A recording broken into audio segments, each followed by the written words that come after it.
President Biden is expected to deliver remarks today after attending the annual federal preparedness briefing on extreme weather conditions. The briefing covers everything from hurricanes to wildfires and comes as the National Oceanic and Atmospheric Administration says it is expecting a busier than usual hurricane season this year. And we're already off to a gangbuster start. Overnight, Hurricane Beryl was upgraded to a Category 5 with maximum sustained winds reaching 160 miles an hour.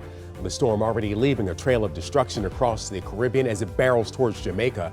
Beryl made landfall yesterday, killing at least one person in an exceptionally early start to the hurricane season. Yeah, scientists are saying that climate change definitely had an impact there on how early that storm formed. And when you see it, the eye is so well defined on the satellite. Super early and super strong. Yeah, you know, and anytime you go from that El Nino to La Nina transition, you can get some weird things happening with sea surface temperatures, and also the shear is weak.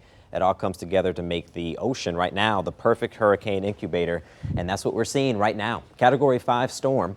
And then here's some quick stats. 165 mile per hour winds, gust up to 200 miles per hour, and it's moving very quickly. West-northwest at 22 miles an hour. The bad news is that when a storm of this size moves over an island, it does not weaken. It's not like it happens when it hits the United States, for instance. It weakens as it makes its landfall, but this is not going to be the case for the island. Speaking of which, I want to highlight this island right here. This is going to be Jamaica. We're going to be hearing about this. Looks like the forecast has it at major hurricane status. This will be on Wednesday. We'll be hearing about it. Even if this storm weakens, it'll still have winds up to 120 miles per hour, and they are in that cone of possibility where they can have a direct hit by it. So we'll be watching that. Air quality is good for today. The pollen is also good because it's low, but the UV index is very high, and that's because the sunshine is going to be out there, but a veil of sunshine is going to be the case because clouds are going to move in.